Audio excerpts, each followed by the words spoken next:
And I have 1:30. We're not sure the chime is going to chime anymore, so I will call the February 2026 Election Board meeting to order. I'm going to make a motion that we adjust the agenda so that Mr. Kreider can make his presentation, because I think he wants to get back over to where the work's going on. So I will second that motion. Okay, all right. By unanimous consent, go ahead, Mr. Kreider, you're on. Thank you for that. Unfortunately, this week I don't have any pictures, but I think you guys have all been on site recently.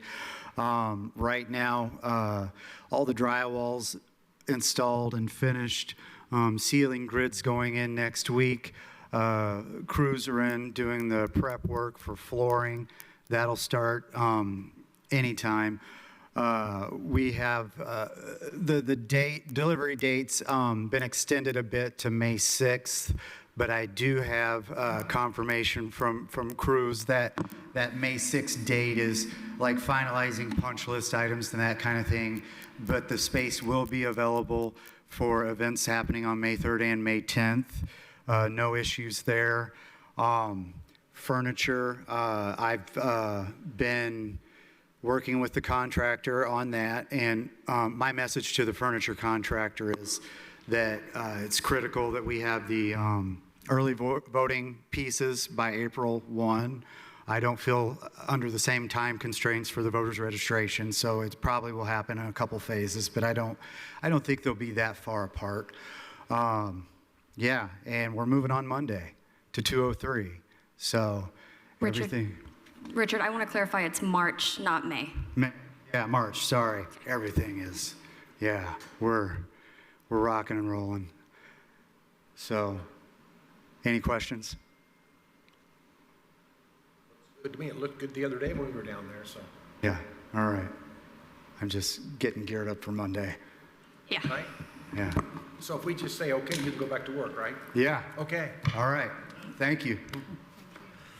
All right, now the approval of the minutes from the January meeting. I will make a motion to approve the minutes from the January meeting. Second. Okay, second. Any questions, any comments? Okay, we will consider them approved. Clerk's update. Thank you, Mr. Chair.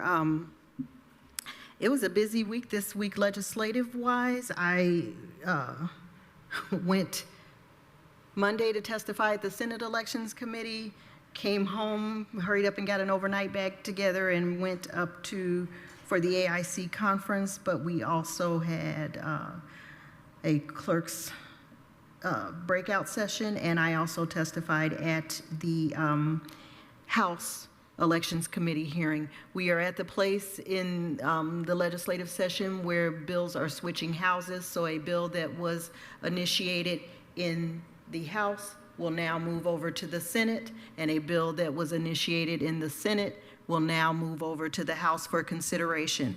So I just wanted to give you some bill numbers to keep an eye on that are moving. If I don't bring it up, it's probably dead. So House Bill 1055, which is the option to move municipal elections to even years, that is scheduled in the Senate. It will be scheduled for a hearing by the head of the Senate committee. The House Bill 12, I can't talk, House Bill 1256, campaign finance reports of local candidates, that is moving along and has been referred to Senate elections. I'm very proud of the fact that we were already doing in Monroe County what they are asking all clerks to do, which is to post those campaign finance reports on the county website. House Bill 1359 is the clerk's priority legislation. I have testified on that, and it is moving along. Very grateful to the bill's authors on behalf of the Clerks Association, and that will allow us to where early voting will mirror Election Day because the voter is the last person to touch their ballot. We are very, very excited about that as a Clerks Association. House Bill 1377 repeals the provisions that would prohibit counting straight party votes for candidates. I'll try to do this in the 1-minute format. If you vote straight party, but then you want to go on and vote for an at-large race where you can vote for no more than 3 people, people were finding themselves in a world of hurt in that you might be straight party Republican, but your neighbor who's running for dog catcher is Democrat. So if you try to vote straight party, but then vote for your neighbor, then that at-large would be 4 votes because the 3 you wanted for being straight party Republican, and then you have selected your neighbors being the opposite party. And so that was something actually, ironically, that the Monroe County clerk discovered, the previous Monroe County clerk discovered about 10 or 11 years ago, and every vendor couldn't do it. And so that bill is moving on, trying to figure out a way to make sure that the voter intent is recognized, that we are always looking out for what the voter wanted to do. And we don't want it to result in undervoting, because that became the problem.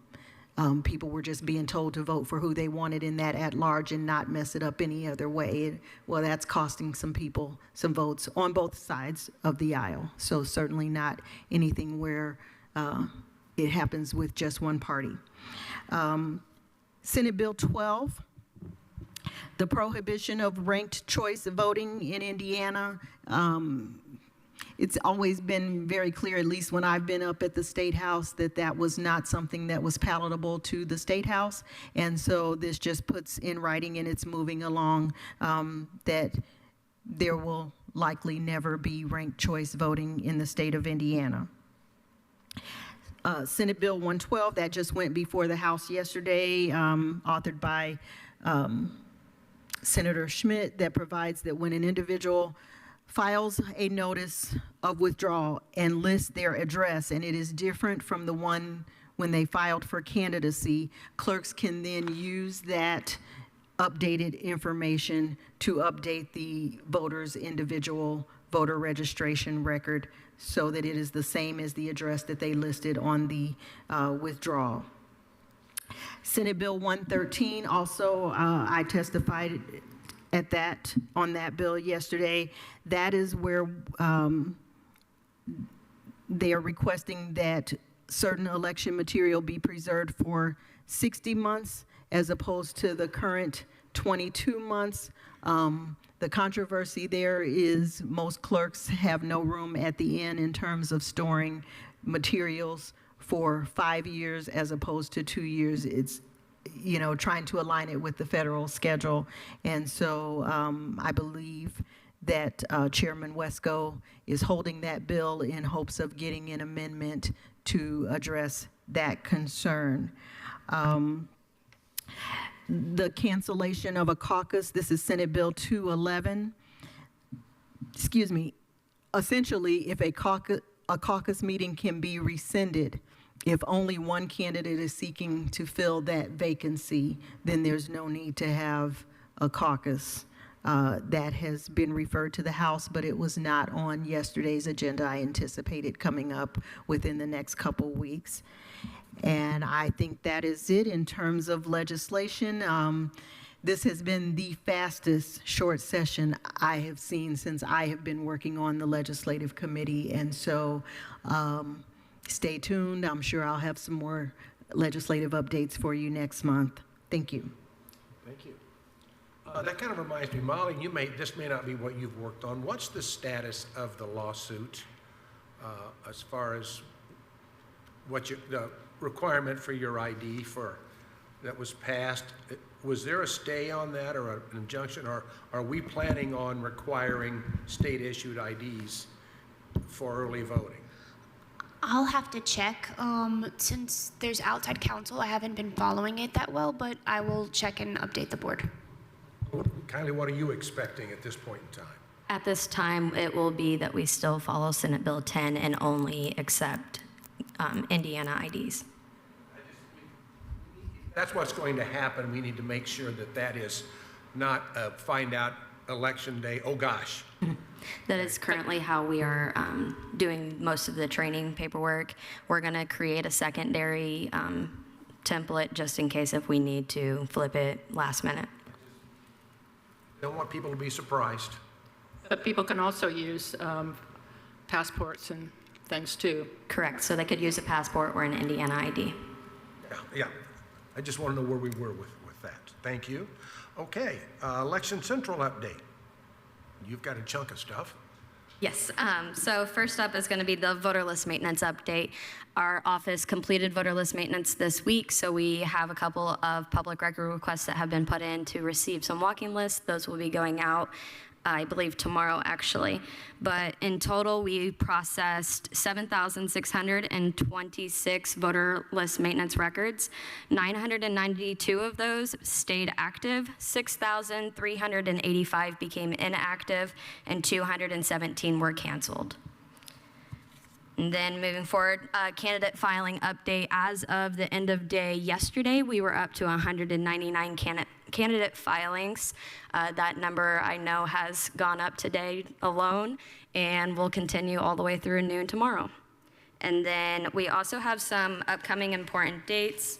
That's going to be tomorrow, the last day of candidate filing, but then I also have in the packets for the election board the dispatch that goes out by the Indiana Election Division. On February 4th, on February 13th, that'll be the last day for a candidate to withdraw from the primary.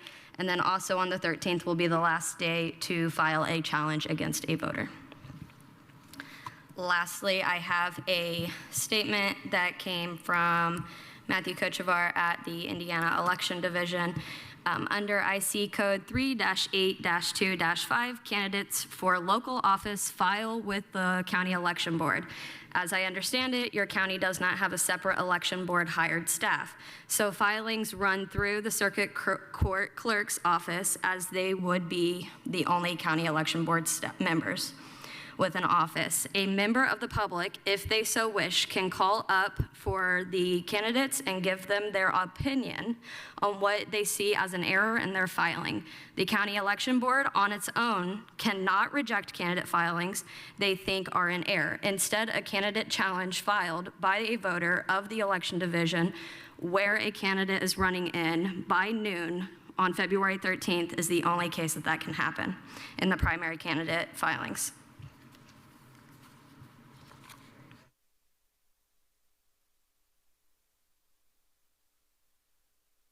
To do this earlier, we really can't see the screens well enough. So Katz, if somebody raises their hand on the screen to say something, let us know, because we can see them, but we can't really see them well enough to tell if somebody's actually trying to reach in, all right? I should have done that sooner. I apologize for that.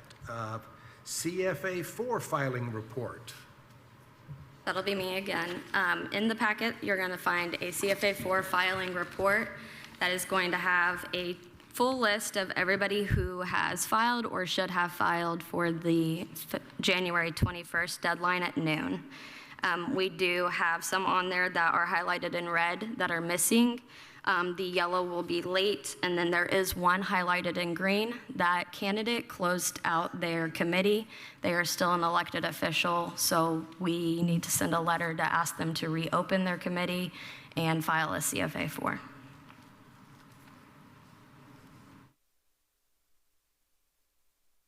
Nothing we need to do with that. With that, I just need approval to send out letters to these individuals, certified letters asking them to either file or give them their update of either first or second late filings. I'll make that motion. I'll second it. And you guys, sorry. Discussion? Those in favor, aye. Aye. Opposed? Okay, so that's. I do okay, have a go ahead. question, if it's at all possible about this. Sure.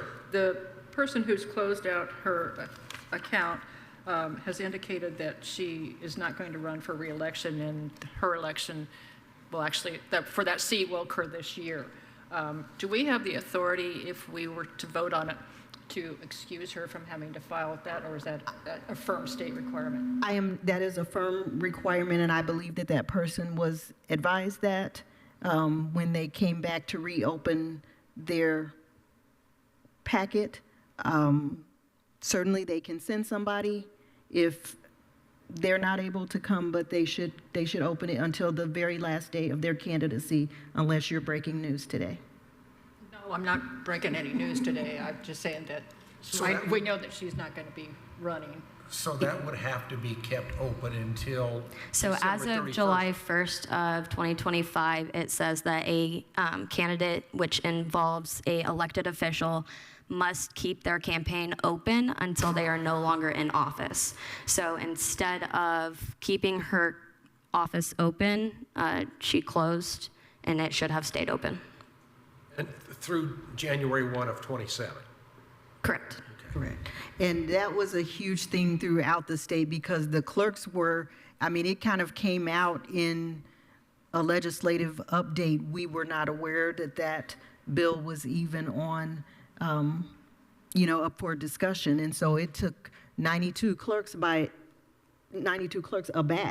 with having to do it. And I certainly know from staff reports that that particular candidate was advised, was not happy. I don't know if this, again, unless you're breaking news, I don't know if this is just an obstinate thing or willful. I think it's a health thing. Yeah.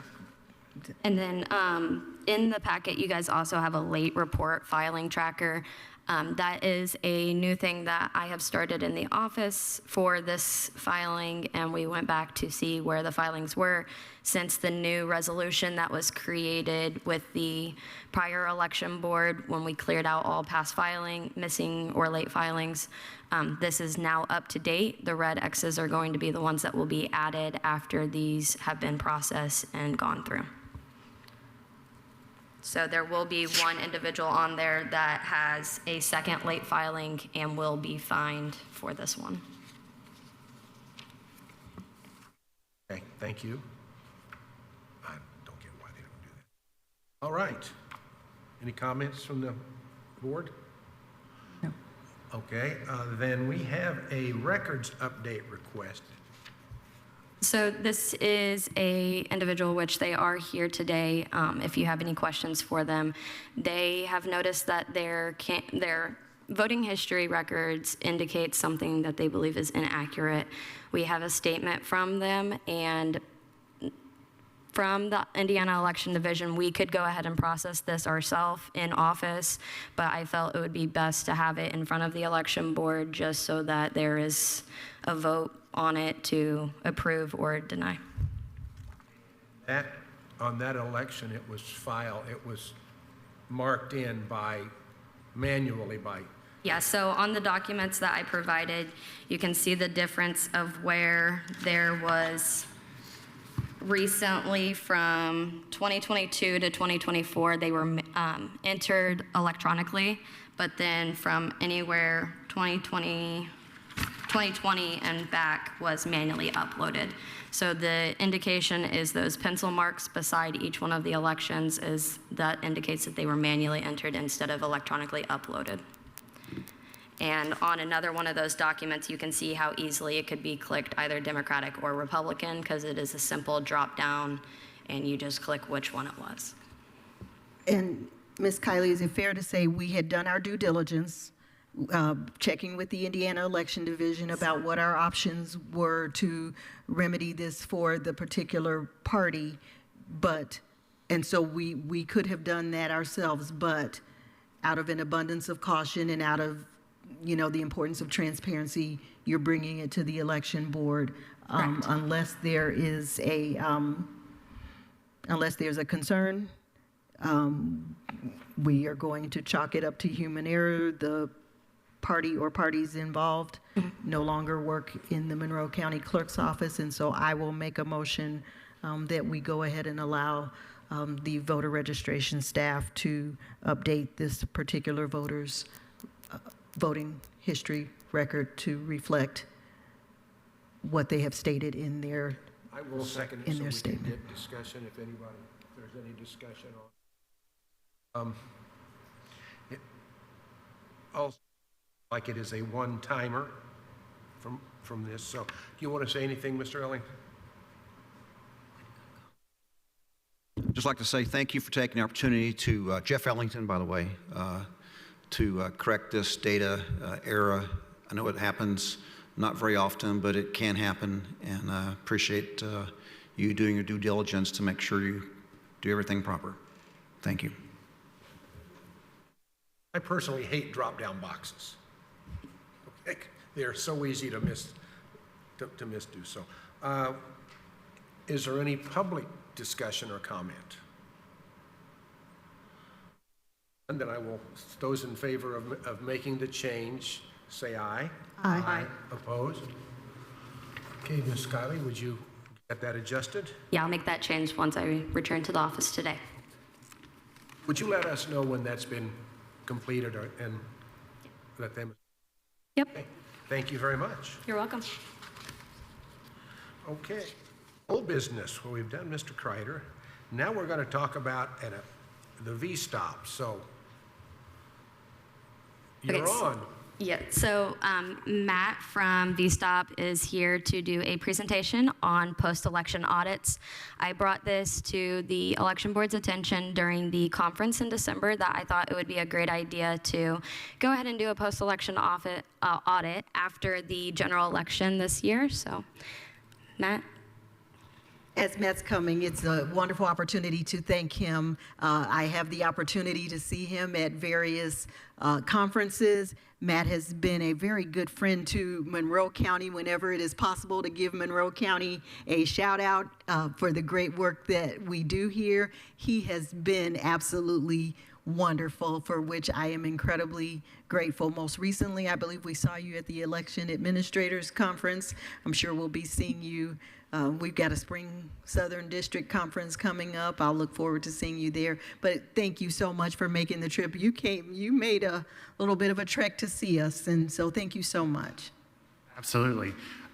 First off, just so everyone's aware, for the record, my name is Matt Housley. I serve as the Election Systems Audit Specialist for the Voting System Technical Oversight Program located at Ball State University's campus in Muncie, Indiana. While I love Ball State and I love Muncie, Indiana, I'm really excited to be in a city and at a school where we win football games. Come on, say it again, sir. So I'm really excited for that. So I didn't want to take up too much time today, but again, Kylie was enrolled in our Certificate in Election Administration Technology and Security program and was a graduate of that certificate program. I got the chance to work with her, and then of course through the Clerks Association work with Clerk Brown. And one of the things that VSTOP does is post-election audits. And as we talked about post-election audits with Kylie and the rest of the folks from Monroe County during the SEATS program, I finally think I piqued her interest in learning more. And then I had the pleasure of meeting with the County Election Board informally at the Election Administrators Conference in December. And so now they invited me here to give a public presentation on what post-election audits look like and why Monroe County should be interested in maybe looking to conduct one. Do I just say next slide on the thing? Perfect, next slide would be great. So a little bit about VSTOP. I thought it would be good because some of you may not know anything about VSTOP or what VSTOP even is. And so I figured that it would be best to just quickly introduce my team and who else I work with, and then I'll talk about VSTOP as a whole and what we do. As you can see there, we have two professors at Ball State University, Dr. Jay Baga and Dr. Chad Kinsella. They serve as our executive directors and our senior research directors for the VSTOP program. Dr. Baga has been around since 2007. He's been around since the beginning of VSTOP's inception, and Dr. Kinsella joined the team about 6 or 7 years ago now. Mark serves as our program manager. He previously served at VSTOP as the certification specialist, and then when the previous manager left, he applied and filled that role. Austin Bilbrey is our logistics specialist. He helps us basically with everything we need to know. He helped get me my car and my per diem and everything I needed to travel here today. Spencer is our certification specialist. He handles all of our certification protocols and field testing for voting systems. Duncan is our IT specialist. He manages all of the election systems inventory, managing our public test list for the counties, everything like that. Elisa Gray is the training and assessment specialist. She actually serves as the instructor of the SEATS program, and she also administers training for our statewide voter registration system.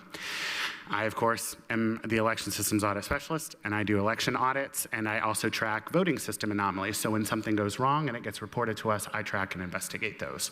And then Peyton is our graduate assistant. She helps Lisa and the rest of the team with really whatever we need, but she also really helps administer the VRAPSA program, which is that statewide voter registration system training that all election administrators are required to take. Next slide. So I know it may be hard to see up here, but I'm going to walk through it. Just so you are aware, this is what VSTOP does. So we actually began in 2007, and we started out actually doing an election systems inventory. So when they originally approached, the state legislator approached saying, we want a program who can build us a database to hold all of our election equipment's serial numbers, brands, what they are, how many they have, when they were utilized, how often they're utilized. And that's what VSTOP began as, is the development of the election systems inventory. So since 2007 and the beginning of that, we've acquired now 8 different functions which we run. We certify all of the voting systems for use in Indiana. We currently have 4 certified vendors for use in Indiana. We certify those systems every 4 years. We also were the first, actually, we were one of the first states in the United States to certify electronic poll books, which is really exciting. And so we handle all the certifications for our 4 now, we have a new vendor, 4 electronic poll book vendors here in the state of Indiana. We do random audits in the off year, which is where we basically request, we give the counties, they're randomly selected, and we say, hey, you have some voting equipment, take it out, inspect it, make sure it turns on, let us know if there's anything wrong with it, and kind of allows us to check in on the life cycle of the equipment. Post-election audits, which I'll talk about briefly here today, and then training and assessment, all of our conferences we go to, and then of course SEATS. Next slide. So what are post-election audits here in Indiana? So we began doing post-election audits, and again, the state entrusted VSTOP to do this work. So it was never a state function before it was a VSTOP function. It has always been a VSTOP function. In 2018, when we piloted doing post-election audits with Marion County. Give me just a second here to help me see on my screen. It's a little bit bigger. That's when we began doing post-election audits. Now, into 2026, I'm very proud to say that VSTOP has conducted 38 post-election audits in 35 counties across the state. Lake, Clark, and Marion were audited twice, so that's why we have 38 audits, but only 35 counties. The reason that the state legislator passed this law and wanted to do post-election audits in the first place was because the way Indiana code is written right now is that there is actually no voluntary way for a county to check its election results outside of certification. So when Kylie and team and Nicole and team come in and they do their first round of tabulation, their second and third and fourth and 10, 12, however many checks they do of all their different ballots, and they certify those results, there's only 2 people or 2 organizations that can actually file to challenge or check the election results: the candidates themselves and the political parties in which those candidates run. And so this gives the opportunity for what we consider to be a voluntary or optional check on the election systems. Again, this is the only way in Indiana that counties can voluntarily say, we want somebody to come in and check our elections. And so as you can see here, we've been all around the state. Last year, we completed 13 post-election audits, or not last year, in 2024. We completed 13 post-election audits. In 2025, we audited Clark and Lake special elections, their school board referendums. And so we got the chance to go down there and do those again. These, the post-election audits and the style of audits that we run have been widely tested and widely accepted across the country. It began in Colorado in 2017. as really the leader of statewide auditing, but it goes all the way back to about 2012 when the research started coming out about these kinds of post-election audits that we run. But NASED, the National Association of Election Directors, National Associations of Secretary of State, as well as the National Conference of State Legislature and others have found that the way we audit is considered the gold standard of post-election audits. Next slide. So what are we doing and what is a post-election audit? So this is the Indiana Code definition of post-election audit. I'm actually not even going to read it because it's hard to understand. It doesn't really make a lot of sense. So on the next slide, I have a much better definition that I think encompasses what a post-election audit is and what the goal is. So basically what it is we are taking a random sample of ballots, and for example, here in Monroe County, since you all use paper ballots, or paper ballot cards specifically, we will take a random sample of ballots and we will hand tally the results of those ballots until that sample can give us statistical evidence that the election outcome was correctly reported. Okay? So that's what we're doing here. We use a methodology called risk limiting auditing. And what we're doing is it centers around a risk limit. And the risk limit is that percent chance that our audit would not catch an error if there was one. So if candidate A was the tabulated winner, but actually candidate B was the winner because there was some kind of voting system malfunction or something like that, it centers around a risk. What is the percent risk that if we were to do an audit, it would not catch an outcome error? Okay? And so that's the kind of methodology that we utilize surrounding post-election audits. On the next slide, I do go into a little bit more detail. You'll be able to see. It'll be hard to read, but I want to kind of go through some terminology and talk a little bit about this voting system. So they use Hart InterCivic here in Monroe County, and that allows us to conduct that ballot polling audit. So like I said, this is where we are going to take a random sample of ballots, and we hand tabulate the results of those ballots until that can give us confidence that, again, if we were to continue this hand count and go 100% of the way, all the way through the hand count, that we would be X amount percentage. For us, we try to shoot for 95 to 99% confidence or 1 to 5% risk, which is above the industry standard of about 9% is the industry standard, until it gives us that level of confidence to say with 95% confidence, we would state that we would be certifying the correctly reported election outcome. Or on the flip side, we have a 5% chance that today's audit wouldn't catch an outcome error if there was one. On the next slide, I actually detail a little bit about that risk limit and a little bit about the confidence level. So I said risk limit is that 1 to 9% margin, and that's again, that would be the risk that the audit wouldn't catch an outcome error if there was one. On the flip side is that confidence level, and that's the percent chance that we can be confident that our audit would have caught an incorrect outcome error if there was one. The audit hinges on a few things, but what it really hinges on and what makes our audit so great is that in other states, they do what's called fixed percentage audits. So that's where no matter what, whether the race was won by 1 vote or the race was won by 10,000 votes, they would take, we'll say 5% of the ballots, and they will retabulate those ballots to ensure that those ballots had an accurate count. That's what a fixed percentage audit is. But when we do risk limiting audits, the audit scope, so how many ballots we sample and how big the audit is heavily dependent on how close the contest was. So the closer the contest margins, the more ballots we're going to need to sample to give us that level of confidence. And that makes sense. That's actually a really great thing that you're saying the closer the race is, we need more evidence of these results to showcase that our audit is actually going to tabulate the correct election outcome. And so that's what that diluted margin is, if you can see it on the screen. The closer that diluted margin is, the more ballots we're going to need to sample. And that's pretty standard across the board. We use what's called the Stark audit tool. It was developed by Dr. Philip Stark from the University of California, Berkeley. This tool that we utilize, he was one of the lead researchers on risk limiting auditing. He developed this tool to be utilized.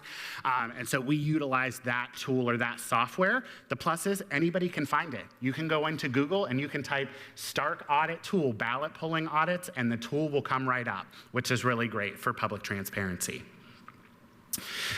We will need, and what Kylie knows very well, is the biggest lift from the county is we need what's called a ballot inventory. This ballot inventory lets us know exactly where all the ballots are, okay? So as you all may or may not know, ballots, absentee ballots and such are all sorted by precinct. So there's a lot of bags and a lot of boxes in which these ballots are in. And if we're gonna pull a random sample of ballots, we're going to need to know how many boxes of ballots there are and how many ballots are in each box. And that ballot inventory is what helps us do that. And so that is really one of the biggest lifts of the county in this process is a ballot inventory. But I actually got the opportunity to see your ballot storage facilities last election cycle in 2024. And I have no doubt that Monroe County will be up to the challenge to complete a ballot inventory without much trouble. We will also develop what's called a random seed number. This is a critical part of the audit process because it helps us pull that random sample of ballots. So if you know, computers are not inherently random, right? They run on a standard set of code. And so what we do, and this is the really awesome part of the audit, and I'm really excited about it, and I brought some with me if you want to see them, but we actually take a 10-sided die, and we roll that 10-sided die 20 times. And it gives us a random seed number. That will help us determine what the sample of ballots is and what it looks like, okay? And when we do it, we draw that seed number live time the day of the audit, okay? We don't draw this seed number weeks in advance. So Kylie and her team or the county election board is going to know what ballots are subject for audit and which ballots are going to be hand counted. We actually, on the morning of the audit, we invite members of the public to attend, and you help us draw that seed number to get that random sample of ballots. So that is a really unique and exciting part of the process, is that nobody knows what ballots, not even myself, are going to be selected for audit until the morning of the audit. And so that is a really unique thing. It also, should anybody call into question our audit practices later on, we would be able to take that seed number and enter it back into our audit tool. And because, again, it's not inherently random, at that point, we could recreate it. So it actually becomes an experiment that could be recreated in its entirety, which is really exciting. Last thing that I'm going to talk about that's an important part of this process is when the audit tool develops our sample of ballots, we'll just say, for example, it's precinct 1. And we have to sample ballots. There's 15 ballots in precinct 1. There's going to be a lot more, but we'll say 15 for the sake of this example. And we have to sample 2 ballots. So maybe we have to sample ballot 1 and sample ballot 12. Well, it can be really hard if with 15 ballots, it's really easy to count to ballot 1, and it's really easy then to take that stack of ballots and count to ballot 12. Now imagine a box that has 2,500 ballots in it. You can't really count easily to the ballot that's going to be selected for audit. And so we've worked with the team at UC Berkeley to develop what's called the 6-cut method. And it's where we actually take those stack of ballots and we cut them like a deck of cards 6 times. And then we pull the top ballot for inspection. That's the ballot then we use for inspection. We then mark it with a sticky note and it goes back into that bag. So if we did need to recreate the audit, we would know which ballots we pulled. But it can be really hard. And you'll see later on, if you have any questions, I can show you what that polling of the ballots looks like. And then you could see just kind of how difficult it may be to find those ballots and why we do that 6-cut method. Next slide. So this walks you through the process. It's actually, it looks like a lot of steps, but it's really not too bad. But where it starts is here. It starts with a conversation with the county election board, the county clerk, and the election supervisors of each county to talk and really figure out if this is a process that they would like to move forward with. The moment that they move forward with that, we actually begin establishing audit details. So date, time, location. We also, And this is where the county election board, in coordination with the election office, can determine how they would like to run this. It can be two different ways. We've had it where the county clerks have selected which contests they would like to choose for audit. You will choose, the county will choose up to 3. And typically we choose down ballot contests. So they must be county-wide, so all ballots in the county. So it can't just be a city council race for this one city, because again, the ballot inventory has ballots in which all the county votes. So they have to be county-wide contests, but we typically have counties choose one at the top or middle of the ticket in a federal contest, one in the middle of the ballot, and then a county level contest that may fall near the bottom of the ballot. The reason that we do that is because even though we're only tabulating those 3 contests specifically, down ballot, if the tabulators, or if there was to be a significant problem with the voting systems, there would be a good chance that it would mess up and down the ballot. So the fact that we allow them to select a contest at the top, near the middle, and the bottom of the ballot allows us to then say, even though we're only checking 3 contests, we would have the ability to infer that the other contests were correctly tabulated. So then again, the county election board can choose those contests, or the county clerk. It's whatever they kind of work together to determine how they would like to choose those contests.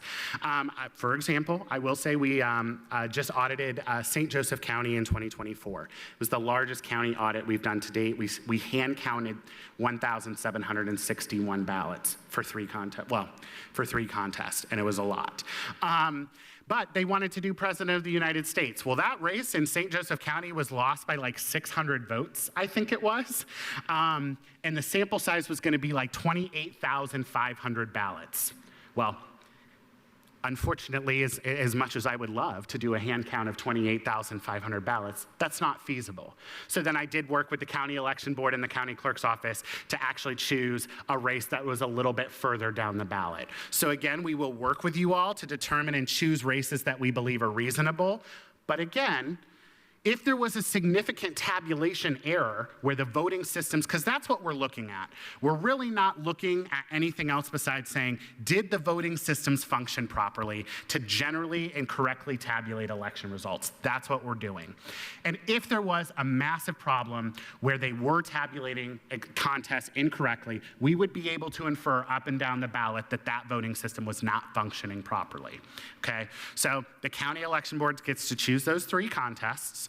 From there, actually, I will say, back up one step before they choose their contest. The county election board is required to unanimously approve of this, okay? So VSTOP cannot just come in and run an audit. As much as I would like to just have Kylie come in and say, yeah, we'd love you to run an audit, it requires the elections board unanimous approval. So upon, after this meeting, probably later on in the month, probably towards the end of February, I will be communicating with all counties who, like you, have expressed interest in conducting an audit. And then I will send you all a county election board resolution, which then can be reviewed and then must be adopted by the county. That then goes to the Secretary of State's office, where the Secretary of State puts that final stamp of approval and is like, yes, Monroe County can absolutely do a post-election audit.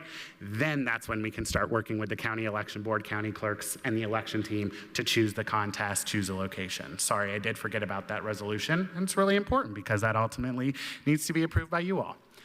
From there, we will do a pre-audit meeting with the county election board and everybody participating in the audit. That typically takes place about a month before the audit. Hey, you're good to go. We have your ballot, you have everything you need to do your ballot inventory, everything like that. The date, time, location's confirmed, we're ready to go. From there, the election will happen. Kylie, election board teams will run a wonderful election. Ballots will be tabulated and the election will be certified. Once the election is certified, that's when Kylie can get that ballot inventory together. She can't get that ballot inventory together until all the ballots have been accounted for, cast, and are now properly stored post-certification.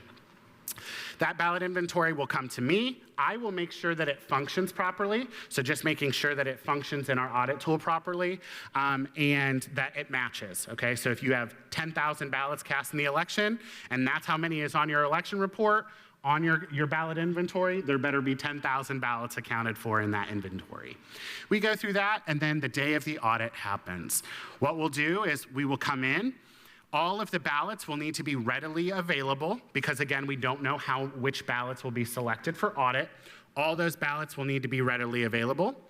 I will give a public audit presentation, so similar to what I'm doing today, but it actually describes the process so members of the public understand what's going to be happening today. Because I realize that that's the value. The value is showcasing for the election board, for Kylie and team, it's showcasing that you all run fantastic elections. That's the point of the process. That's why we do these post-election audits, is to showcase that the counties in Indiana are doing a great job at running their elections.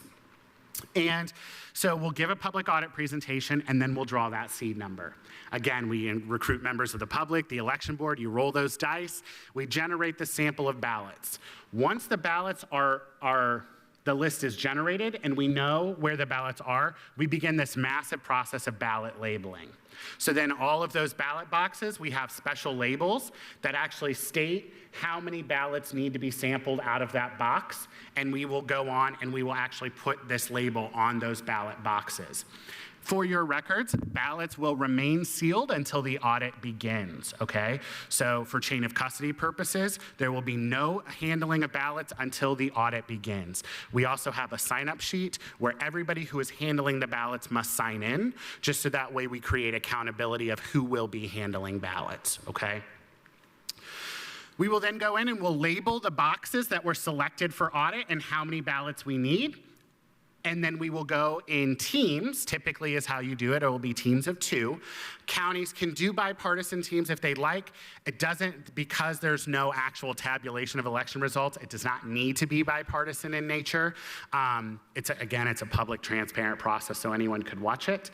But what we'll do is then we will then take that ballot box, bring it out, stack those ballots up, and we'll begin the 6-cutting process in selecting the ballots for audit out of that box. When that box is done, those ballots, before that team is done, they will come over to a tally team. They will bring those ballots, so we'll say it's 2 ballots. They'll bring them up to us at the VSTOP team and say, we'll use House, what House district are you all in? Who's your representative? House District 9? Okay, so House District 9. So we'll say we're doing the House District 9 contest. And then you would come up and you'd say, this ballot voted for candidate A. And we would mark that in the candidate A column, or this voter voted for candidate B, and we'd mark it in that column. And we do that for that box of ballots. Those people then take those ballots back. Those ballots go directly and immediately back into that box. That box then goes away and is sealed. So that box then will never then be handled again as a part of the audit, okay? So we move through them one box at a time, and, well, we can do multiple boxes, but each team of inspectors and counters are only working with one box of ballots at a time, and that's also to ensure then that ballots from one precinct don't end up in another box's precinct, right? So again, we've done this 38 times. I've done these 15 times myself. So, I'd say we got a pretty good show running, but we want to ensure ultimately that these ballots are handled as least as possible. That's our goal. We'll do that for the sample, so we'll get all of those 3 contests. We'll hand count for the sample, and we will continue to sample. So we will continue to pull ballots and continue to count ballots until we reach that confidence level. Again, most of the time that confidence level is set anywhere between 95 and 99%. In St. Joseph County, because the audit was so big, we dropped that down to 91%, but through our sample and through our audit, we ended up at a 99% confidence level anyway. And so that's the process. That's the process in a nutshell. From there, we will leave. I will write up an official audit report. That audit report then will get reviewed by myself and the election director for the state of Indiana. That report will then come back to the county election board and the county clerk's office to post on their website. It'll be posted on the VSTOP's website, and then it will also be posted on the state of Indiana's Secretary of State's website. And so, again, I appreciate you allowing me the time to come and present and talk about this process and what it would look like. I do have brochures on post-election audits. I have those dice and the sticky notes that we utilize, so you can see those if you would be interested. I'm happy to take any questions at this time. And I will admit, I do have an additional portion of this presentation. I didn't want to get into it unless there was a need to, but it actually does walk through that process step by step. So if you would be interested, it will take me about 10 minutes probably to walk through that. That's up to you all on if you would like me to proceed and actually go through through the audit that we did in St. Joseph County for reference. If you do not need that, or you would rather wait, then, you know, the pluses, they have this presentation so you can look through it. But if there was any interest, I can go through what we did in South Bend so you would be able to see what an actual audit looks like. I will also say that I added this presentation to the county website, so it is there as a link, and anybody of the public can access it as well. You. May I ask a question? Absolutely, yeah, anybody can ask, yeah. You pick 3 different races. Yes, So you're going to have 3 different sample sizes, correct? correct. So you're not going to use this, you're not going to pull a ballot and then look at the 3 races you're interested in. You're going to pull a separate ballot. No, we will use the same ballot for inspection. So say, for example, actually in St. Joseph County, the first contest needed 966, or maybe it was like 750 ballots. Then one of them needed like 960 ballots or 980, and then the other one needed 1,761. So what we do is we start with the lowest contest, so with the contest that needs the fewest amount of ballots polled, and we will go with those, we will go read down all of those contests for each ballot. Once we get to the first contest, and we'll say it needed 10 ballots, and the next one needed 20, and the next one needed 60, once we hit that ballot sample size, we will check the confidence level for that contest specifically. So we'll stop. We will look at that contest specifically. We said, hey, we've sampled the 10 ballots we need for this contest. Let's check and see if we've reached our confidence level for that contest. If we haven't reached the confidence level for the contest, the plus is we still are going to need to pull more ballots for the next 2 contests.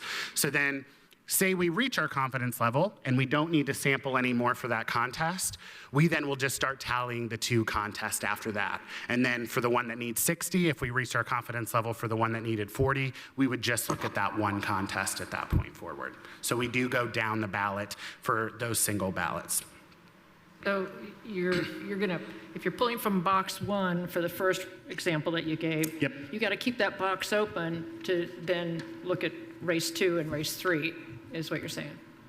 That's correct, but once that ballot is sampled, it won't be sampled again. Right. Yep. So if the plus is that once that ballot is sampled, once that box, if it's 10 ballots for sample, right, we're going to sample all 10 in that box no matter what. So even if we only, you see what I'm saying? So if there's 10 ballots that are required for sample, we're going to do all 10 of those ballots on all 3 of those contests, right? And we continue to just go down. It generates a long sample list, okay? So I can just generate it and to be almost infinite, right? I can generate a list for all the ballots. And we just go down that list of those boxes for all the contests. And so yes, we will check all 3 on a single ballot until we don't need to. Now, for example, in one county, they were all within like 30 ballots of one another, so the contests were all within the sample size. So the greatest sample size I think we needed was 39. It was a very wide margin contest, so you won't see that here in Monroe County, but it was a very wide contest margin. I think one of them needed 12, one of them needed 22, and the other needed 39. We decided to go ahead and just do 39 ballots for all 3 contests because there's not a problem with sampling more. You just have to meet that minimum sample number before you can check for the confidence level. So we decided just to do 39 for all 3 contests. So if you were to choose contests that are relatively similar, you all and your team could decide, hey, we want to go ahead and we just want to do a sample of 100 ballots for all 3 contests, even though they maybe only needed 50, 60, and 95, right? So it is up to you all, but the one in St. Joe, I was like, we're going to save a lot of time if we don't have to go down the ballot for 3 contests for 1,761 ballots. So that's why we dropped off. So once that second contest was done, we checked for the confidence. We reached the confidence level on that ballot. So then we could just pull the ballot and start saying the 1 contest that we needed for the greater sample size. Yeah. Any other questions from anyone? I don't have a question, but I first thank you again for coming down, and I know that I feel pretty confident that we'll be seeing you again here in Monroe County. And when we have an amazing audit, thanks to your guidance, I promise you I'll take you to get the best French fries this side of heaven while you're here.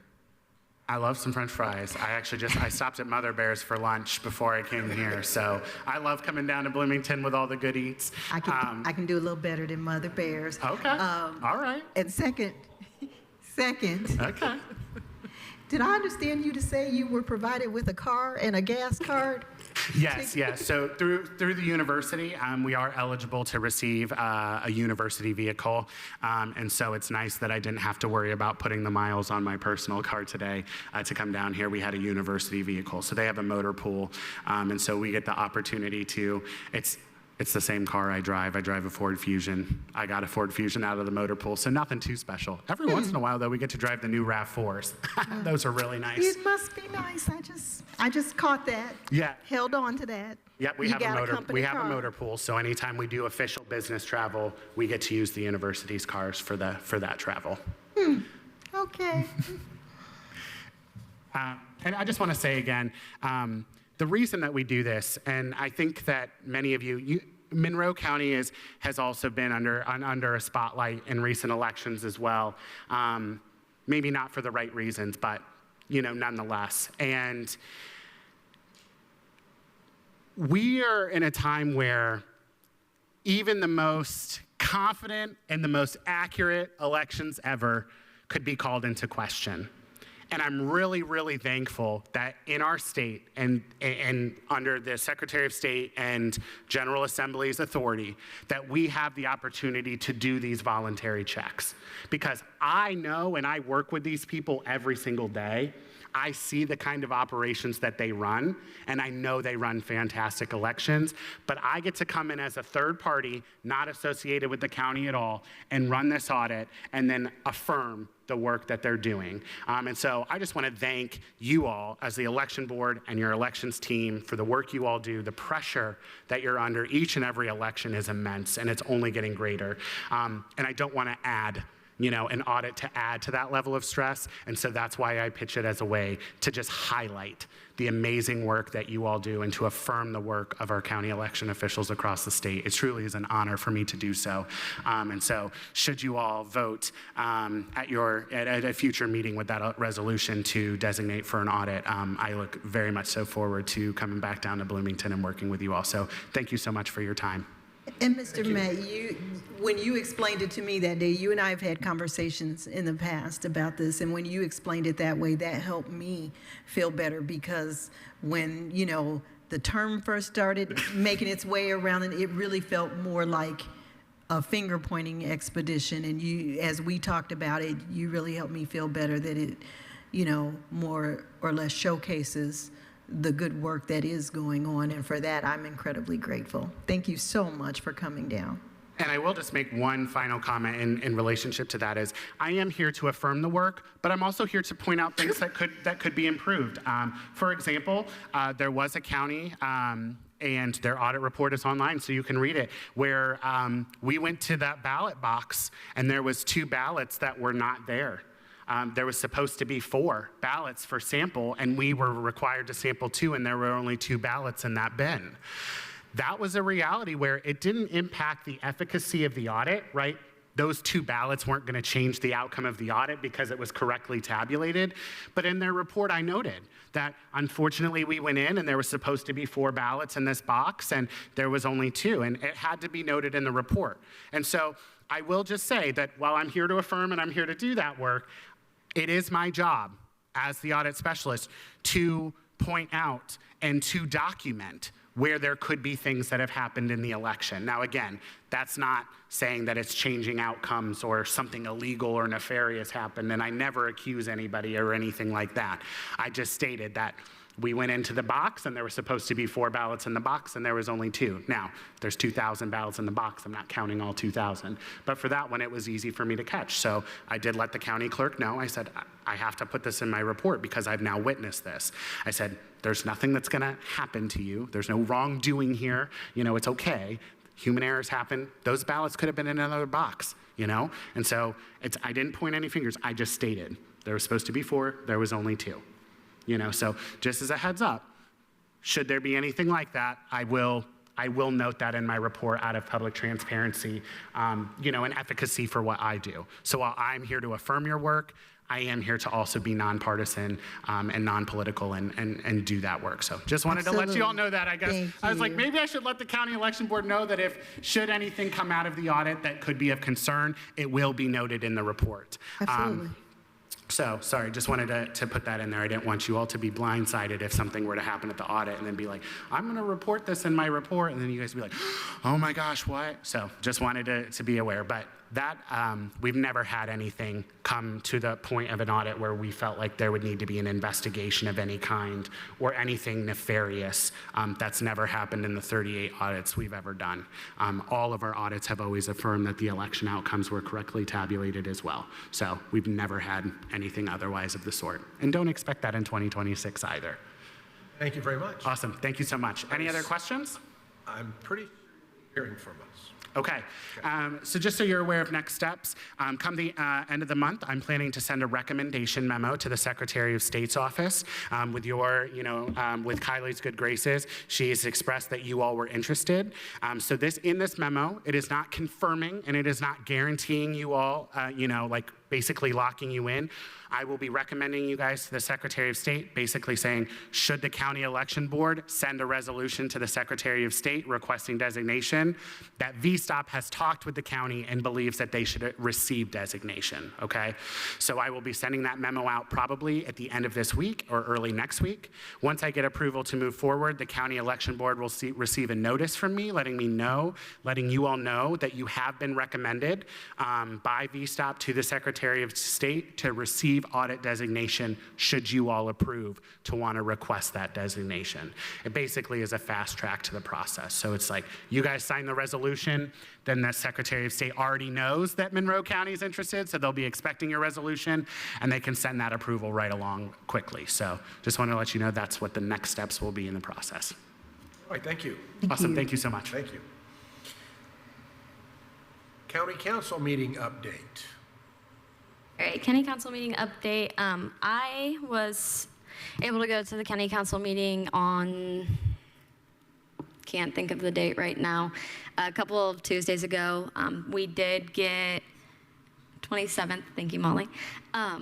We had 2 of the requests voted down. The third was tabled until the next meeting, which is next week on Tuesday.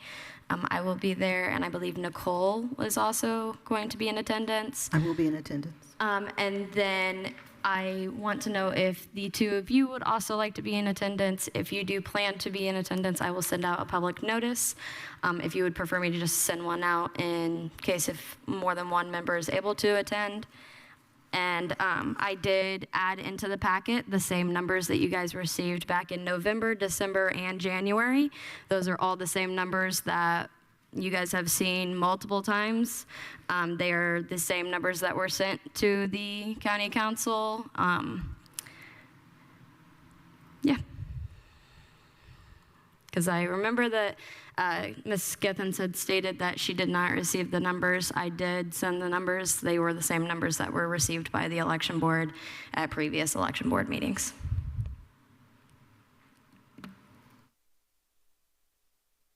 Where's that in our packet? It is going to be directly after the documents of the statewide voter registration system from the Jeff Ellington. So these handwritten notes, Correct. they don't translate easily for me into what the county council sees. It's the same things that were submitted. And again, It's they also do the not same- translate easily for me. And reviewed with our liaisons. Correct. The liaisons received them multiple times. Both Henry and Peter Iverson received them. And then we also had a meeting with a commissioner, and they received them as well. It's the same numbers for all of those individuals.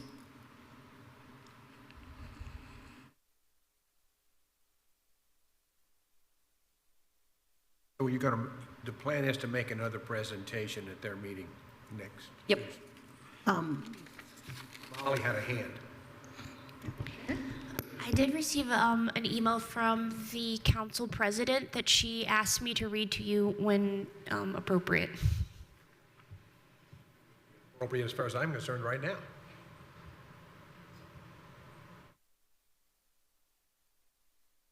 So this is from Council President Jennifer Crossley as council president. During the budget meetings last year, the council made some tough budget decisions across the board in county government. Critical moments such as ensuring all voters of Monroe County have uninterrupted access to voting in the upcoming primary is a concern for the council. As a reminder to the clerk and the election board, during our budget discussions, we made it abundantly clear that should the clerk need additional funding to run the primary and general elections, that the county council would welcome her back to hear about this ask and to consider. However, I want to mention that I've been a bit dismayed to hear in our recent council meetings that the personnel numbers that were presented to us were not being presented to the election board for a vote. Additionally, nothing has yet to be spent in these lines. It is uncommon to have a department ask for additional appropriations but have yet to use any of the funding that was initially approved by the council. I want to repeat again, once the board has approved the voting hours for the primary, I welcome the clerk and the election board to come back to the council for additional appropriations. If time doesn't allow for attendees to come in person for the ask, I surely hope you consider participating via Teams. Best, Jennifer Crossley, President, Monroe County Council Member, District 4. So that sounds to me like what she's saying is we need to say, these are the hours we're going to do, and then we have to say, this is what it's going to cost, and you've so far offered us A, and we need A plus B. Is that kind of where we're sitting on that? I don't want to speak for President Crossley or interpret her email, because I don't want to interpret it wrong. But typically what happens before a department asks for an additional appropriation is there's expenditures out of the line. So I think what she's indicating is that it's unusual to be asked for more money before the current funds are spent. So what we need to do, it seemed to me, is set the hours for early voting, and then we've now got something set that goes to the county council that says this is what we need to pay for this. But there is enough in there to pay for early voting already. It's also that there are a lot of other lines in there that we don't know how much will be spent. It's not just personnel from what I took away from the meeting. Mr. Chair. At the recent election meeting, which the election supervisor attended in my stead, we were invited, as I understand it now. We may be about to discover that there was an egregious lie told, but as I understand it, one of my liaisons came in to file candidacy papers and told my election supervisor that they were expecting us, that they had been expecting us, that if we win it, because they knew that we were saying that there was not enough money to run two elections at the level to which Monroe County has become accustomed. My understanding, again, unless an egregious lie has been told, is that my election supervisor was told if the clerk gets the ask in with the request for additional appropriations by the next day, which was the deadline if you wanted to appear before the council, that the council was ready, willing, and waiting to receive us to consider those additional appropriations. So, Which was the same thing that council members told me at a Chamber of Commerce event that I was. well, thank you for verifying. So, my team and I got together, and this is not rocket science. I looked at what we had been appropriated. I looked at what we used for comparable elections, took a couple of haircuts, gave those updated numbers in a request for additional appropriations to meet that deadline. So it was surprising to me when they pretty much asked, why are you here when you haven't spent any money? We haven't spent any money because we're getting ready to prepare for those elections, but we know in advance. You know, if your Duke Energy bill, if it's $500 and you only have $300, you know you don't have enough to pay your Duke Energy bill. Now, we can do as you suggested, which is to establish the voting schedule and polling location and the hours, but here's where we are. The minimum, as we've discussed in previous meetings, the minimum is the hours that the office is open, 8 a.m. to 4 p.m. So we don't even need to vote about that. It at a minimum will be 8 a.m. to 4 p.m. What we have to vote on today is whether we want to extend the early voting hours to the hours to which Monroe County has become accustomed. That vote has to be unanimous. Now, Mr. Chair, I would never step on you as the chair. If you want to hold that vote right now and find out whether you have an unanimous vote, you go right ahead. I can tell you, and I'm only speaking for Nicole Brown, that vote will fail today, which means that we would have 8 a.m. to 4 p.m. If you have another suggestion, because right now, I do not even have the manpower to have those extra hours. The overtime line was zeroed out. I have no employee, and you're welcome to go and do a poll of my office, no employee who is going to work 12 to 16 hours per day to do what we need to do in the 60 days prior to Election Day for early voting and preparation for early voting. I do not have anyone who is willing to work for less than 1 hour of comp time per day to make that happen, because you're asking them to give up their dinner time, bedtime, homework time, and stay extra, come on weekends. It's not there. And so without that, there is no way that we can do what we need to do to have that 28 days of early voting at the previously accommodated hours, because I do not have the manpower to do it for less than 1 hour of comp time per day for your troubles. You can take that vote if you want, sir. Thoughts? If I remember correctly, Kylie, you have said at a previous meeting or meetings that we will not need as much staffing, just in terms of the number of staff, for early voting in 2026 as we used in 2024. Is that correct? So that was what I was hoping until we have started to see the number of candidate filings that have came in over these past couple of weeks.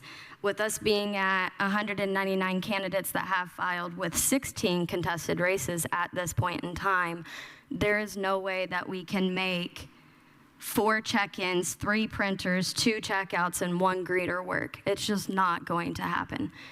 That was us cutting it back and me trying to cut back as much as possible so that we weren't spending as much money. But with as many contested races as what we are looking at for this primary election alone, that will not work. Well, the number of filings reflects the people that are running for precinct chair, and a lot of those are uncontested, and also looks. It also looks. We are now at 116. It also looks at the number of people who have filed to run for state delegate, and I know which that those 3 are of those very are contested. I know that. Which will have to be printed on the ballot. And what does printing on the ballot? You're just saying that slows down the printing? That increases the number of people that do show out to vote during the primary election. And do you have any projection on what that would look like? In your packet, I give you guys early voting check-in. There is a single sheet of paper that is an added addition paper that we added in. This will show you that in 2024 for the general election, we had 10 check-ins, 6 printers, 5 checkouts, and 2 greeters. That had us checking in a maximum of 36 voters per hour. Now, if we have the number that I have projected for 2026, we would have to check in 120 voters per hour if we have the same turnout as we did in 2024, which was 30,625 individuals. So I don't feel like you answered the question. Maybe I didn't express it correctly, but what makes you think that because there are more contested races, that will drive out voting more. They're local contested races That for the has most part. been shown in the past with going back to past records of elections. The more contested races, the higher the turnout was. Okay, and do you have numbers that are firm numbers you could use for pull that. projection? I think Yes, that I would can be pull helpful. that. But I've also been stated and have said in past meetings that other counties are telling each other that we need to prepare for a presidential election turnout this year. That has been a thing that I have said since the beginning of these meetings, since the three of you were on the board. We can't look at a midterm election the way that we used to. We just can't. I'm not in disagreement, but I'm asking, I don't want just a dart thrown at the wall here, and that's what this number feels like. We also have to remember we're going to be in a new location. This is a new location that we're going to have to learn. So we're learning through these curves of being in a new location, figuring out how things are going to work and how the flow is going to work in this room is one of many of the things that we have had to take into consideration. And right now, I mean, we have the move that we're preparing for, and it doesn't help that we've had an increase of people coming in and amending their documents that were already approved, already processed, put through the system and had been accepted, and now they're coming in to change small things that are being nitpicked. That is not helping us. It's putting more work on my staff. And we are in the middle of moving. We're in the middle of the last couple of days of candidate filing. We have an increased number of people coming in, and we've already had 18 additional people that should not have had to come in that came in today to make amendments. And why is all your staff here, pretty much? I only have 2 members of my staff here. The other 2 are in the office. Good. I only have 4. Yeah, I don't have anything to do with that, that's for 2 sure. part-time, 2 full-time. Right. And if we're expected for them to each be working without overtime, is absolutely absurd. So I do have a question then that relates to what you just said about the photocopying. Does the staff not check for accuracy? We do check for accuracy, and the thing is most of those had not been processed yet. We went ahead and got copies made for what we thought was Chrissy, and then come to find out was not for Chrissy, because the email came for Chrissy. Chrissy has seen them. But we have candidates coming in saying that you are the one that have been emailing them, and then they've called our office asking for Chrissy's number because they're concerned why it's Penny Githens reaching out to them, not the party chair. I work with my chair the same way that Mr. Shields works with his party chair. As I'm saying, this is increasing more work in my office for my staff that's not being compensated the way that they should be compensated, including myself. But thank you for reaching out to the Indiana Election Division. As I understand it, there is no county election board member, including myself, as secretary of the election board, that should be rejecting candidate filings, contacting candidates, and asking them to come. And as I also understand it, at least one of those persons is an elected official whose address would be better protected based upon the job that they do. And they certainly can choose to do that. We certainly do have elected officials whose residential addresses are protected. But this one elected official, as I understood, was ordered to come in and change it. switch their address. I did not order anyone, and I was not challenging them. I was trying to protect them as I told them. As I will say, I think it would be better clarification if it's coming from the party chair themselves, and that there is clarification that it is an opinion of the individual who is stating it and not being told, hey, you need to go make this change. Because that is what the candidates are coming into my office saying. That's the way that they are interpreting it. They have came in, and I mean, I have one of them here that's been dealing with all the candidate filings themselves, along with another individual, and that's all it's been today, is them coming in and saying, hey, I've been told that I need to fix this and that it's not valid if I don't. And it is valid because it has been accepted by my office. It has been processed through, and it is through the clerk and her office that is the ones approving these. Well, what I've heard is in the past, there was somebody that would check things carefully, but also in past elections, that the clerk would stagger, and you and I have talked about this in the past too, that person A that works in your office would start at 8, person B would come in at 10. No, everybody comes in at 8. I have always said that. On election day, No, well, that's what past. we're all in there at that's 5 what- a.m. That's what has happened in past elections, No. and I've heard that. Nope. No. I've heard that from people that worked in the clerk's office. No. No.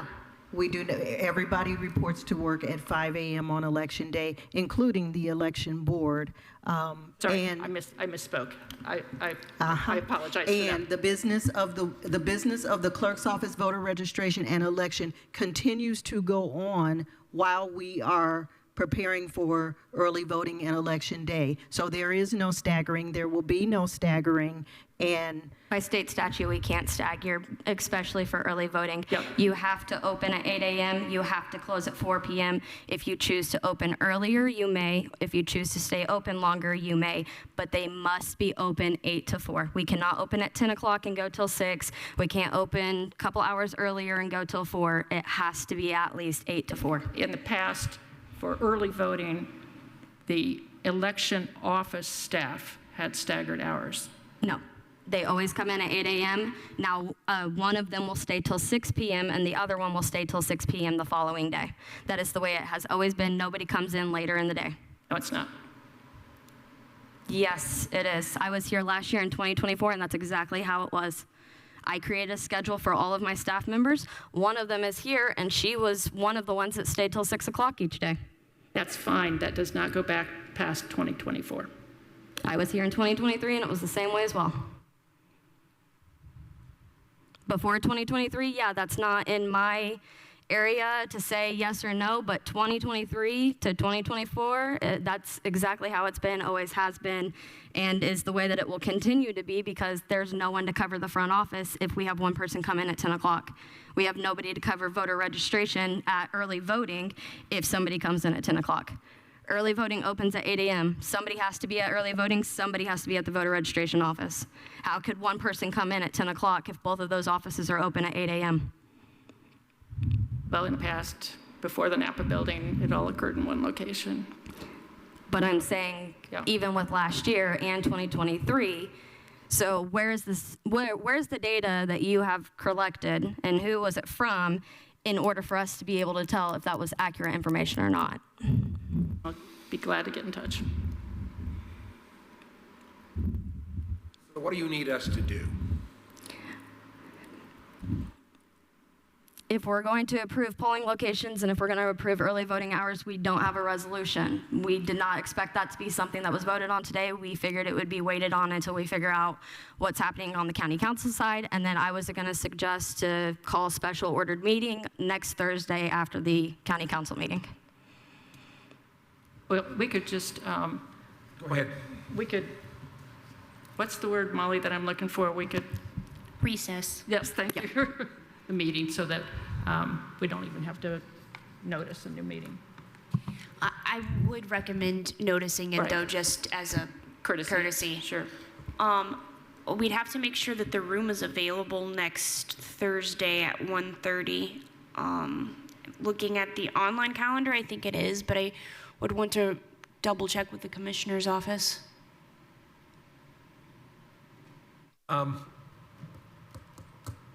There's no reason for us not to, well, I guess where we are is early voting schedule. So there's no reason not to close this one, call a new one. That's not a big deal. We can do it, but we're going to have to, well, we haven't got to that whole thing yet. It's all kind of been pulled in together.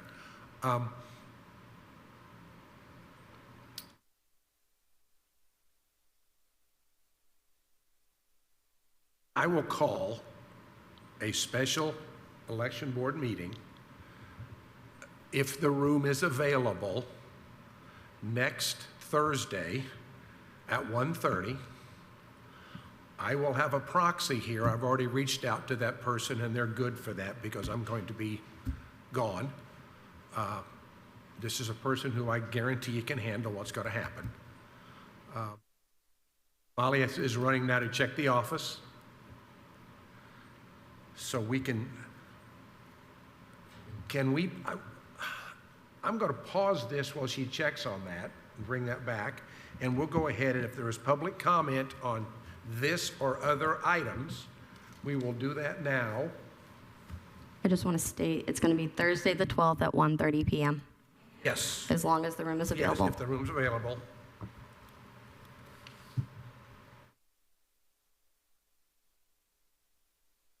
So is there public comment while we're waiting for her to check on the room? Oh, is there a hand up? Yes, can you hear me? We can. We can't see who you are, so please state your name. My name is Susan Brackney. Okay, go ahead. I just wanted to thank you for the work you're doing. And I'm not sure how many people are fully aware of this, but we are smack in the middle of an authoritarian takeover of our democracy. If you haven't already acknowledged this reality and considered what it may mean for you as members of the election board and as individuals, I urge you to do so. I hope you'll meet with one another and with other local officials to plan for scenarios that could happen here, particularly relative to attempted voter suppression and intimidation. For instance, what if ICE or DHS sends their masked squads to protect our polling sites during the upcoming midterm elections? Are you putting plans in place to manage this contingency and to ensure that the vote is not suppressed? Would you put some kind of voter intimidation reporting pipeline in place? And how will you stress test that before Election Day? Also, would you be willing to post large signs at polling places that say voter intimidation is a crime? The DOJ has been weaponized to do this regime's bidding. And I'm just wondering if you've considered what you would do to protect poll workers, county officials, and yourselves in the face of bad faith legal challenges. Also, what about putting extra protections in place for poll workers in general? What would those look like? Those are just a few examples I could think up, but I am sure with your experience and expertise, you would be able to anticipate many others. I hope you will lead by proactively considering what you'll do to help protect our community and our democracy. Thank you. Yeah, Mr. Chair. Thank you so much. I want to say caller like I'm on a television show. Sorry about that. Ma'am, first, thank you for your very thoughtful, insightful, poignant inquiries. And I can't address all of those because some of those protections that you ask for or visibility will likely involve money, and that's where we are now. But I want to reassure you with a couple of things. For the last number of elections, but I especially want to speak to the fact that I have the most amazing election supervisor this side of heaven. We have been extended the opportunity to meet with both the sheriff and the chief of police prior to Election Day to talk about the plans that are in place. We can't exactly have police cars roaming around election sites as far as visibility because it looks like you're trying to suppress the vote, and of course we would not do that. But both the sheriff and the chief of police for the city of Bloomington have been very generous with their time, telling us behind the scenes how it is that they are going to support our efforts to make sure that it is safe for you to show up at the polling sites without trampling on the rights of people who might be protesting in some of the groups that it sounded like you said. Signage, ma'am, my budget was cut. That's just the truth. If you want huge, big banner signs, you know, it's a conversation, but I don't see that happening today. Right now, what I honestly, to be honest, what I want to do is make sure that we have the manpower to staff Monroe County early voting and elections in the manner that it has been accustomed to. And right now, I don't have that. I don't have the manpower. I'm certainly willing to sit with my team and brainstorm ways to do that, but it will not involve staggering. It will not involve asking my staff to work 12 to 16 hours per day for less than 1 hour of compensatory time and call it good. That's just not where we are. I don't know anybody who would do that. And as I fight for this, none of the election budget goes into Nicole Brown's home, pocket, or otherwise. Any money that is not spent goes back into the election budget. I'm sorry, are you telling me to wrap up? No. It goes back into the election budget to be used at a future time. And one of my own liaisons last year when we reviewed the budget that I was presenting actually said, looking at previous budgets, you seem to have a hold on how much it takes to run the election. The bottom line, Mr. Chair, and to the caller again, thank you so much. Here's the bottom line. Do you consider elections to be as critical to Monroe County's infrastructure as you do your highway, your police, your fire? Because here's the truth, when we had that disrespectful weather, oh my goodness, I don't know how we made it through it. When we had that disrespectful weather, the highway department received double time, they received overtime, and they received a snow bonus. All I am asking is what is fair for people that I am asking to work 12 to 16 hours a day, and it is not less than 1 hour of compensatory time. And then if you go over 40, I'm getting a nasty gram from this building, saying your people are, too much over 40 hours of the. So what do you want the infrastructure of a full-out Monroe County election? And if you do, you're going to have to pay for it. Mr. Chair, I defer to you. Nicole, I was going to say, in regards to the having signage about the it being, a level 6 felony if you intimidate a poll worker, that is posted at every polling location. We have a big board that says voter information, and we have that in there for part of that. Well, thank you also for pointing that out. But the reason that we have poll worker protection is in place is because I am the person who went to the State House on behalf of all 92 clerks asking for poll worker protection so that it is not legal for you to intimidate, harass, threaten, or harm a poll worker. And that was my efforts, and I didn't get a company car with a gas card from the county. Thank you very much. Thank you. All right. Anyone else wish to speak? Did you want? Molly, are we good on the meeting? You're good from 1:30 to 3:30. Gotcha. Thank you. So we will have I will call a supplementary election board meeting on February 12th, 2026. First time I've written 5 all year on that, at 1:30 p.m. in this location. Okay, now go ahead. Thank you. So my 3 minutes, I'm here to report what Legacy Media refuses to report. A network of NGOs that support a sophisticated rioting industrial complex has been exposed. It's not just billionaire Soros Open Society Network, it's the Arabella Funding Network, now the Sunflower Services, which was founded by Eric Kessler, which funds the Hopewell Fund. It also funded seemingly independent news outlets on Facebook on digital ads in 2018, targeting Trump and his supporters, conservative American voters, with that dark money. And how about the Tides Funding Network, also known for its dark money out of San Francisco that pushes overt racist narratives against white Americans. Then there's billionaire Neville Roy Singham and his network, Foreign Cash Dark Money, that pushes Chinese communist propaganda into the terrorist ecosystem. Singham resides in Shanghai. How apropos. And how about left-wing foreign terrorist organizations such as Hans-Jörg Weiss of Switzerland, the founder of the 2022 Weiss Foundation and Burger Action Fund, two Washington-based groups in which Weiss also tried to purchase a national newspaper chain, Tribune Publishing. Or how about mega donors like radicalized Democrat Tom Steyer with financial power in the beneficial state bank merger, originally One California Bank? A radical Democrat who was going to run for president in 2020 but dropped out after pouring $191 million into his own campaign.